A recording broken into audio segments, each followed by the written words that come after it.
is impossible to try to just talk about him in a single segment here on NBA Countdown, but we are going to try to remember him as such. How do you look at him? Wow, Malika, there's so many ways. Recently, I was trying to explain to my 16-year-old son, who's obsessed with basketball, about Jerry West. And he said, Dad, okay, I get it. Jerry West is one of the GOATs. And I said, no, he's one of the gods. He's greater than one of the GOATs. And when I was 9, 10 years old, my dad, growing up in Chicago, my dad took me to the old Chicago Stadium to see the Bulls play against Jerry West, Elgin Baylor, and Wilt Chamberlain.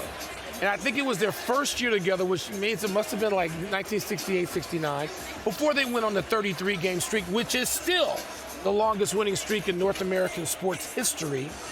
And to watch Jerry West, I got to watch him, and then I was completely intimidated when I was around him as a reporter covering basketball. And the first time I met him, I called him Mr. West. And he looked at me and he said, son, don't call me that anymore. And I didn't. And I feel privileged, Malika, to have been able to watch him play, get to know him, listen to the stories. Bob and Stephen, they noticed, who's a better storyteller ever than Jerry West? There's no one has better stories, right? And if you were in his company, he was so charismatic, brilliant, profane, insightful. He had such perspective, and he was tough on himself. Remember, they lost all the time to the Celtics, and if you said to Jerry West he was one of the GOATs, he would say, no, we lost to those guys in green too much. And yet, the respect between him and those Celtics. When he retired, Bill Russell flew to his retirement announcement. Yeah. I mean, think of the dynamic. And so anyway, it's been a depressing day for me, again, having the privilege to get to know just a little bit Jerry West and his son, Johnny, and his daughter-in-law, Michelle, who I've gotten to know. You know, Jerry West he's a god. He's a god in the industry of basketball and in all of sports. I spoke to Johnny this morning, his son, after I heard the news, and obviously he could barely talk. He was devastated. He loved this man, his father, his daddy, one of the greatest players to have ever graced the game of basketball, one of the greatest basketball minds we've ever known. And so many people talk about the greatness of Jerry West as the player, of course. Two-time Executive of the Year, obviously drafted James Worthy, obviously got Kobe Bryant on draft day, stole Shaquille O'Neal from Orlando in the middle of the night for crying out loud, and was an architect extraordinaire. I think one of the greatest moves he ever made was when he plucked Hubie Brown from out of nowhere, who had been away from basketball for over a decade, and made him the head coach of Memphis, and basically put that franchise on a map, because Hubie Brown has forgotten more basketball than most human beings know. Right. And you just see those things, and Jerry West approached me because first time I ever spoke to him was in 2004. And I was talking about how Michael Jordan deserved to be the silhouette, and Jerry West called me like, I never said I deserve. I said, no, sir, you got it all wrong. I'm not saying you said you deserved it. I'm just saying he was a 6-time champion. But, you had it for 30 some odd years. Somebody else should have it. He's like, Michael should have it now. Michael should have it. Anybody should have it but me. And that was the kind of guy he was. And then you start talking basketball with him. Yeah. Such a savant. I've learned so much about the game from him, his tutelage, his guidance, his brilliance, his candor. He's going to be missed. Basketball suffered a devastating loss today, but we still celebrate his life because what a wonderful basketball life he had. Best thing I can say was he was a friend. He was my friend, and that's what hurts me the most. When I was a young agent and I was a nobody, I told him I was going to come to Memphis to see some of our clients. And he said, what time are you going to land, Bob?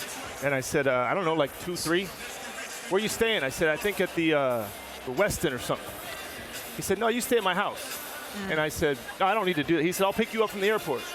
Nobody picks anybody up from the airport anymore. Right. You ain't picking me up from the airport. No way, right? No, I'm not. So Jerry, he picks me up just by himself, drives me to his house. Here's your room. I spend the night. You can't imagine something more scary than being a young GM with Jerry West as your mentor. But the decency and the kindness and the grace of who he was, I will never forget. And I love people. Give me the people that care too much in life. Yeah. Not the ones that don't care enough. And Jerry embodied all that.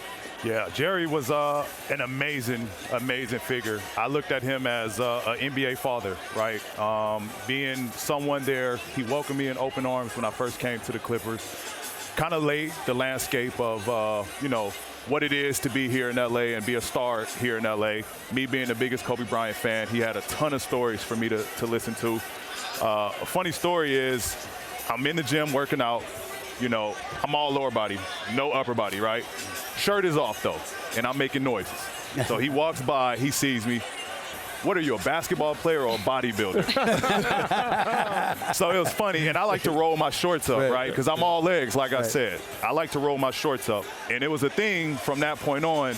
When I didn't play well, hey, son, roll those shorts up. But, I love Jerry. I became very close with him. Yeah. He came on the pod, and I'm grateful for his presence there. Will be missed, basketball staple. Yep. And, condolences to the family. Certainly a basketball king, someone, a god, as you said, Michael Wilbon, so beautifully. I shared a flight from Los Angeles to Chicago where Jerry West was sitting right next to me, and he talked the entire 4.5-hour flight. That's the and best. Every single minute was a story that he was willing to share. He was a truth teller, and I really appreciated that he never sugarcoated the truth. That's something that I am always going to appreciate about him. He was certainly peerless, being named to the Hall of Fame 3 times, and in October he will be the first person ever enshrined as both a player and a contributor, a testament to his impact on basketball at every level that will never be forgotten.